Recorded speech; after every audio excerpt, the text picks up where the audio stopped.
ragazzi, aqui quem fala é Stefano, do canal Papo Couch. Espero que estejam todos bem. Hoje, mais um novo vídeo do Papo Couch para vocês. Vamos fazer um de olho no mercado com alguns jogadores que ainda nós não citamos que estejam sem clube, né, que possam ser reforços, que é uma opinião, na verdade é mais um vídeo opinativo do Papo Couch acerca desses jogadores que estão sem clube, que poderiam reforçar as equipes da Lega Serie A Team. Mas, antes de mais nada, peço a todos que se inscrevam aqui no nosso canal, ativem o sininho, curtam nossos vídeos, sempre tem novidade para vocês. Também nos sigam nas redes sociais, no Instagram, no Twitter e no Facebook. Da mesma forma, tem muita novidade. Esse ano o Papo Couch está cheio de novidade para vocês, tá certo? Mas vamos começar, né? E eu vou explicar um pouco a dinâmica, né? Essa dinâmica desse vídeo opinativo, que nós vamos citar os jogadores, né? E alguns clubes, né, que esses jogadores poderiam reforçar e que seriam muito úteis, mas vamos focar nos clubes que realmente necessitam desses jogadores e jogadores dessa posição, da posição específica desses jogadores, desses atletas, tá ok? E eu vou começar aqui com o zagueiro Edgar Ié, né, de Guiné-Bissau, né? Ele tem 27 anos, né? Ele tem uma ótima recuperação de bola, né? Ele tem uma velocidade acima da média para um zagueiro, né? Ele acabou por não renovar seu contrato com o Trabzonspor da Turquia, né? Ele que é cria do Sporting, né, de Portugal, já chegou a passar pelo Barcelona B, Lille, Feyenoord, né? Ele é um jogador muito interessante, né? E principalmente para a parte inferior da tabela, né? Que precisam muito de uma evolução no setor defensivo. E o valor de mercado dele é de 7,5 milhões de euros, né? Ele não pode ser pago esse valor, né? Já que é um atleta sem clube, mas é um valor de mercado interessante, né? Um valor alto, ou seja, tem um potencial, tem mercado ainda, digamos assim, né? E os clubes, né, que aqui o Papo Couch considera que sejam realmente bem interessantes para o Edgar Ié, para ele atuar e seriam excelentes reforços para essas equipes, são Salernitana, Genoa, Cagliari, Spezia, Sampdoria, isso muito pela péssima fase, né, que vem passando essas defesas no campeonato italiano, né, o Empoli e principalmente o Hellas Verona. Aí cabe a pergunta, mas por que o Hellas Verona? Pelo simples fato do treinador Igor Tudor, né, costumar ter algumas pequenas alterações táticas, mas utilizar 3 zagueiros, né? Isso acabou sendo um pouco comum, até uma espetacular vitória fora de casa contra o Sassuolo por 4-2, configurou-se essa formação tática, né, quase que um 3-6-1, né, na verdade um 3-5-2, travestido foi para 3-6-1. Só que, o que acontece? Para utilizar essa formação tática, deve-se ter um elenco um pouco maior, principalmente no setor defensivo. O Verona conta com 4 zagueiros em seu elenco, né? Que são o Koray Gunter, o Pavel Davidovic, que é o polonês, o Nicolo Casale e o Cecherini, né? São bons zagueiros, né? Desculpe, também o Bosco Sutalo, né? Só que o Davidovic, que é o polonês, ele se encontra machucado, né? Ou seja, conta com 4 zagueiros e com uma formação, né, que normalmente é utilizada com 3 zagueiros. Apenas um em reserva. Então seria muito interessante a contratação do Edgar Ié, principalmente por isso, né, pela situação do elenco como um todo. Né, um jogador contundido, né, na verdade o Davidovic, ele só retorna em maio, ou seja, não vai jogar tão cedo, né, não retorna essa temporada, né, então seria mais que necessária a contratação de zagueiro por parte do Hellas Verona. Dando sequência, né, temos o Marcelo Saracchi, uruguaio de 23 anos, que joga na lateral esquerda e na meia esquerda, o que torna o Marcelo Saracchi um jogador interessante para a maioria dos clubes da Lega Serie A Team, né? Ele tem uma boa visão de jogo, né? Tem uma boa recuperação de bola.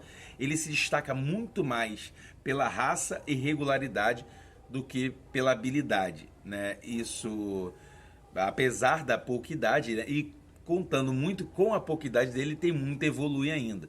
Ou seja, se torna uma joia, né? Que está sem clube, inclusive. Né? Ele não renovou com o Leipzig, né? Vem de empréstimos também, mas não renovou com o Leipzig. E o valor de mercado dele é de 4,5 milhões de euros. E as equipes que o Papo Couch entende como interessantes, que seriam interessantes, que o Sarac seria um interessante reforço, seriam Genoa, Cagliari, obviamente pela fase que as equipes se encontram, né? O Sarac seria um reforço absurdo. E aí vem a questão do Spezia, né? E também a gente citou a Lazio, né? Como que seria um reforço interessante. Mas citando, por que o Spezia? A questão do Spezia, porque o Thiago Motta, o Spezia conta com 2 laterais esquerdos, o Reca, que é um excelente lateral, bem como o Bastoni, mas o Reca, proveniente da Atalanta, por empréstimo no Spezia. O Reca tem jogado realmente como lateral esquerdo.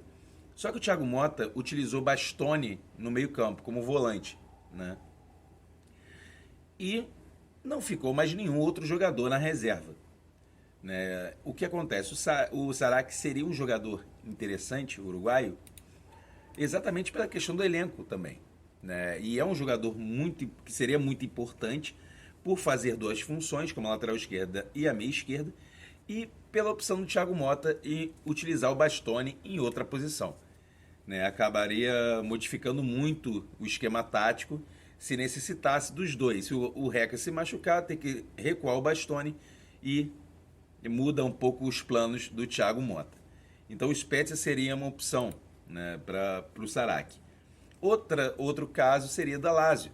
Né? A Lazio, que é uma coisa muito simples, na verdade. Por que o Sarac seria importante? Uma cotação importante para a Lazio.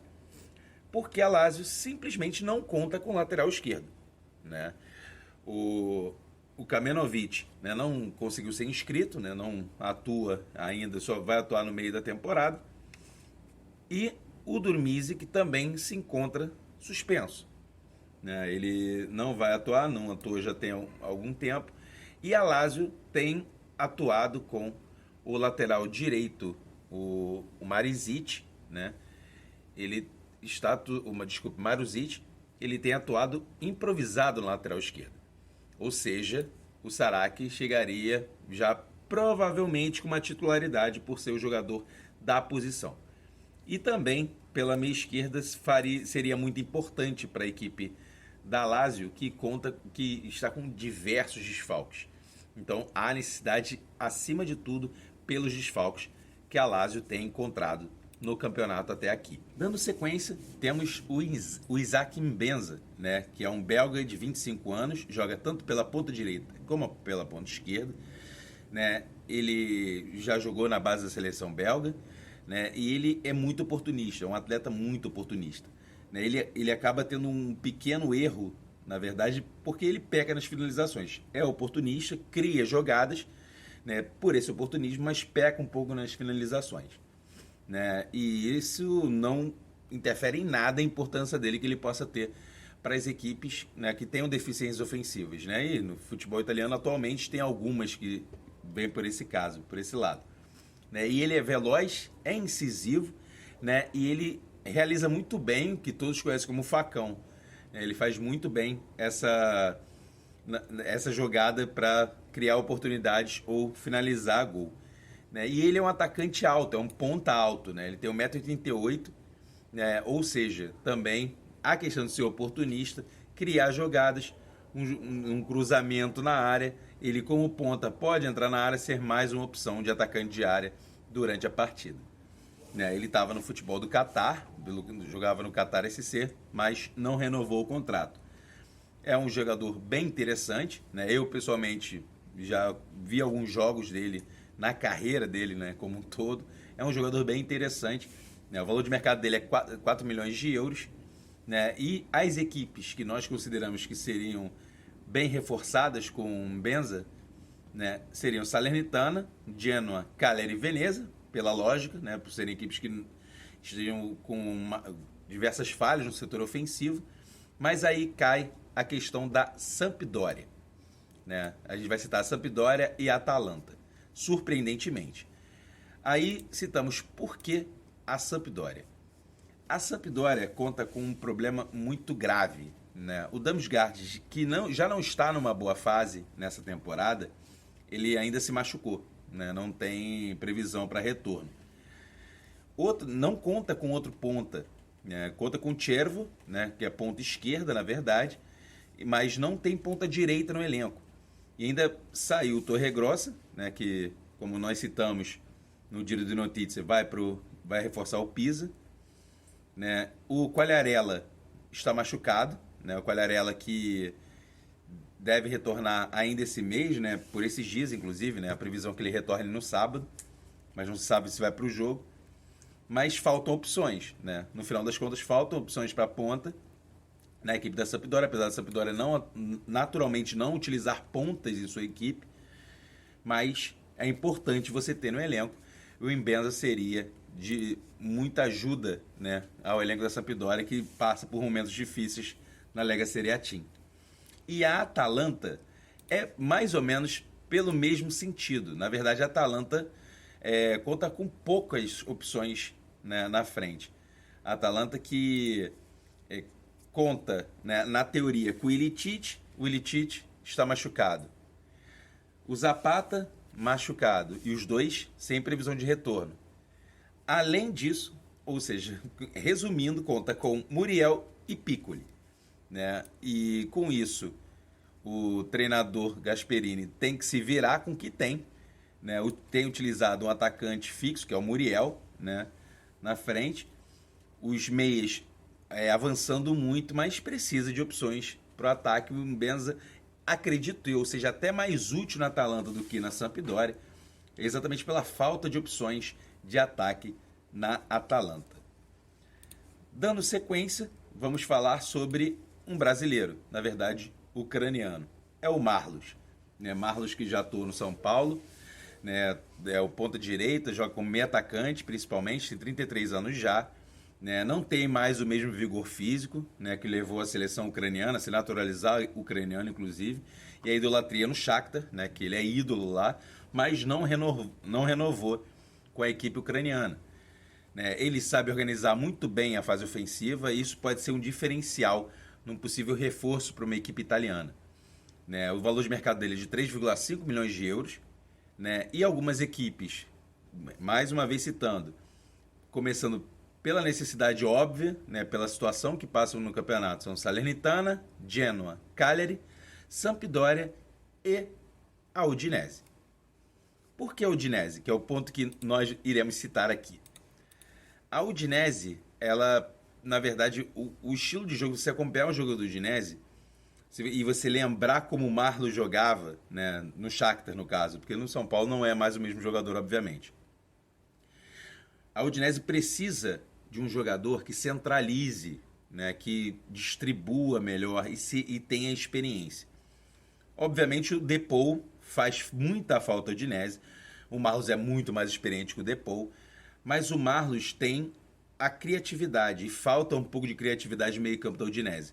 Então o Marlos seria uma contratação pontual e provavelmente muito boa para a equipe de Udine, né, tendo em vista a falta que o Depou faz até hoje no elenco da Udinese. Então, nós cravamos que Marlos seria um excelente reforço para a Udinese. Dando sequência, citamos um meio atacante americano de 22 anos, Anthony Fontana, mais um que se encontra sem clube. Né? Ele precisa respirar novos ares, né? Ele tem talento, ele precisa desenvolver seu futebol. Ele já se mostrou muito inteligente e oportunista no Philadelphia Union, só que não renovou o contrato. Né? Alguns embrólios pela renovação acabou não acontecendo. Né? O valor de mercado dele é de 2 milhões de euros. O que nós entendemos que seria um ótimo reforço são para o Empoli e para o Venezia. Por que para o Venezia? O Venezia tem trabalhado com jogadores americanos. Né? Tem alguns jogadores que ele, no acerto, né, do Venezia, acaba que seria muito mais útil ao Venezia um jogador americano por já terem jogadores americanos na equipe. Citando bem rápido porque o Venezia, né? O Venezia tem o Gianluca Busio, né? Que tem a nacionalidade italiana, mas também tem a nacionalidade americana, e o Tennant Tasman, né?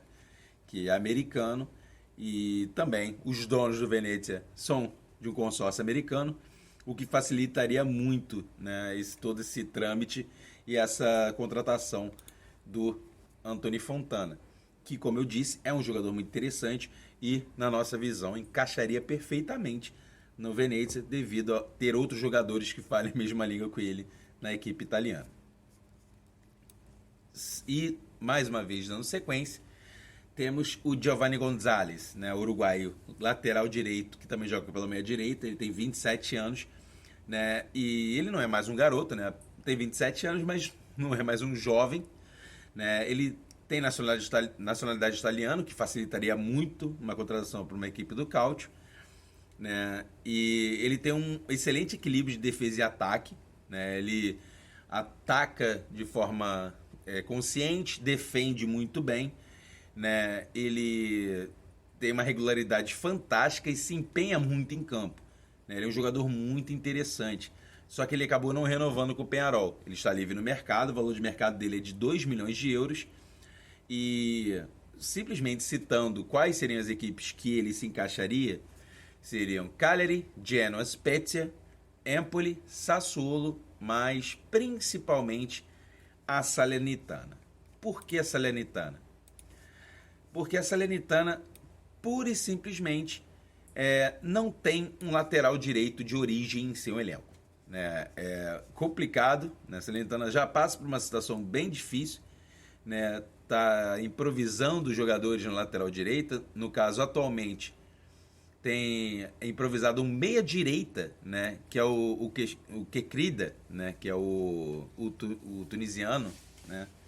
Que vem até desempenhando um papel normal, né? Se espera, mas o Colantuono precisa, o treinador Stefano Colantuono, inclusive meu xará, precisa de um lateral direito de origem. Ele merece também, porque está passando uma situação bem complicada na Salernitana, né? E nós do Papo Couch cremos que seria um reforço e tanto o Giovanni Gonzalez para a equipe de Salerno. E falando de mais um jogador, dessa vez um atacante de 30 anos, proveniente de Cabo Verde, o atacante Zé Luiz. O Zé Luiz é um típico atacante de área, né?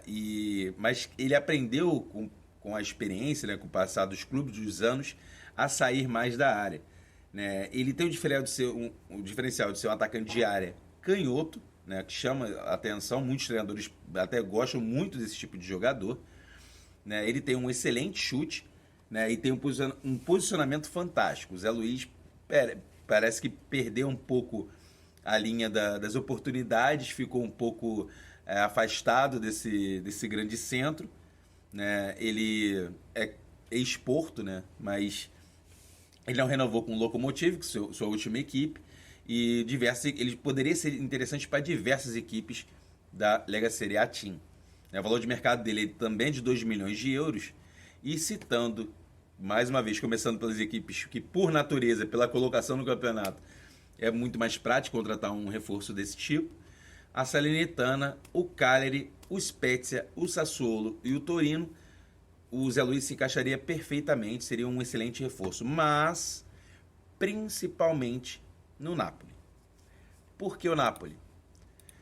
Pelo simples fato do Napoli não ter a opção de ataque, né, que o Zé Luiz possa proporcionar. Tem o Osimhen, mas não tem um reserva à altura para o Osimhen. O Mertens já tem uma idade muito avançada, não tem atuado com tanta frequência por causa disso. O Petanha é muito criticado até pela própria torcida do Napoli, né? E isso acaba prejudicando até o trabalho do Spalletti nessa questão. E o Zé Luiz, na nossa opinião, seria exatamente um encaixe perfeito, uma opção muito boa para o Spalletti, né? Pelo fato que a gente falou de ser um atacante canhoto, um atacante que sabe sair da área também, ele tem um bom chute, seria um excelente reserva para o Osimhen, para disputar até a reserva com o Petanha e com o Mertens, mas o Zé Luiz se encaixaria muito bem na pretensão do esquema tático do Spalletti. E, falando de mais um jogador, Temos o Ljubomir Fejsa, né, que é um volante sérvio de 33 anos. Né, ele é um típico volante de combate, né, mas tem um bom passe e saída de bola. Né, seria um ótimo reforço para equipes com necessidade de proteção à defesa. Né. Ele tem uma idade um pouco mais avançada, né, tem 33 anos, ele estava no futebol árabe, mas nos tempos de Benfica se mostrou um jogador muito interessante, né, principalmente nessa questão do combate. O valor de mercado dele é de 1,5 milhões de euros e as equipes que, na nossa opinião, que ele se encaixaria bem, né, seriam Salernitana, Cagliari, Genoa, Spezia e Bolonha. E nós vamos falar sobre Spezia e sobre o Bolonha. Né? Por que a questão do Spezia?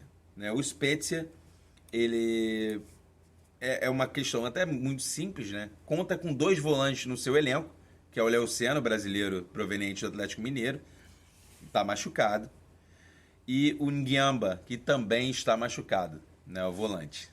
E não tem volante de origem, né?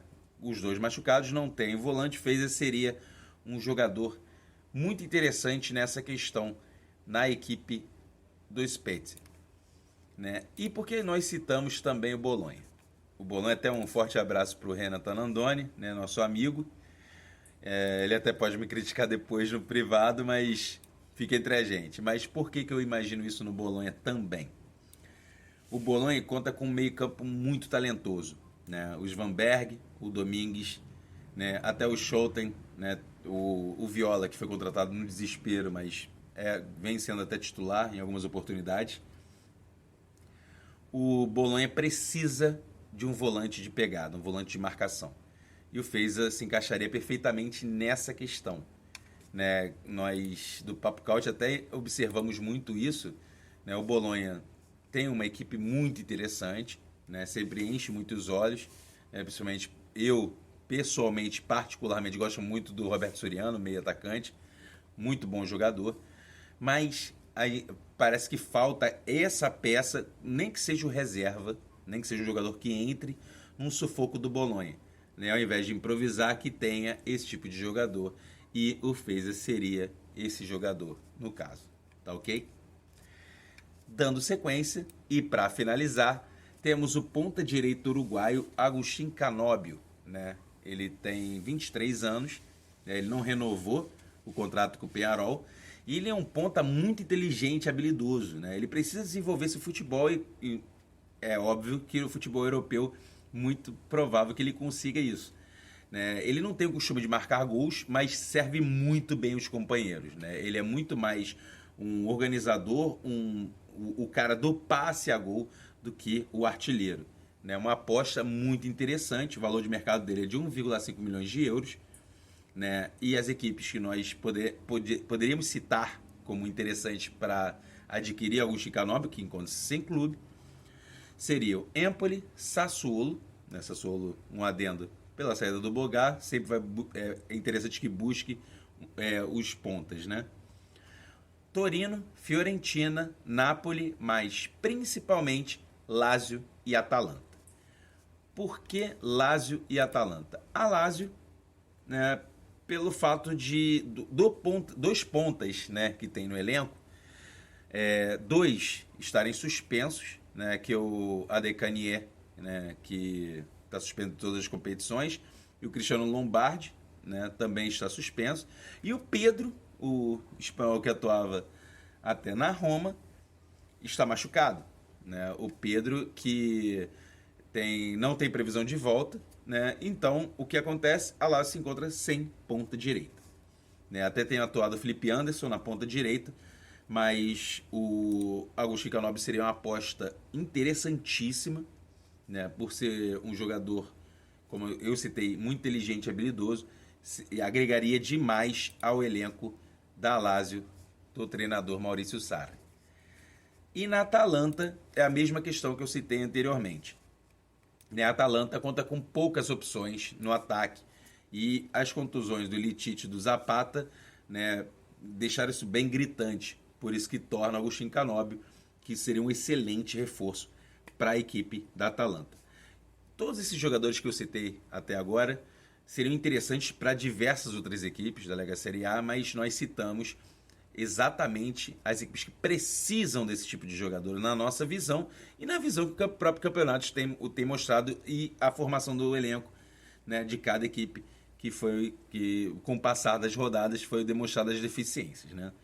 Então tem outros jogadores que nós vamos citar até o final do mercado de transferência, até posteriormente, né, até o final da temporada, mas essa é a atualização, na verdade, dos jogadores que estão sem clube, que seriam, por estarem sem clube, muito fáceis de assinarem com as equipes do Caute. Tá ok, galera? Espero que tenham gostado. Tem muita novidade ainda no Papo Caute, tem vídeos também no final de semana. Na próxima semana vamos iniciar as lives, né? Vamos iniciar também as entrevistas, né, com parceiros do Papo Caute, também futuramente com ex-jogadores, com os jogadores, com ex-treinadores, com treinadores. Tem muita coisa boa vindo aí, né? Mais uma vez, repito, se inscrevam aqui no canal Papo Caute, ative o sininho, curtam nossos vídeos, compartilhem. Isso tudo aqui é feito para vocês. Sigam nas nossas redes sociais, no Twitter, no Instagram e no Facebook. E, para finalizar, isso é Papo Caute.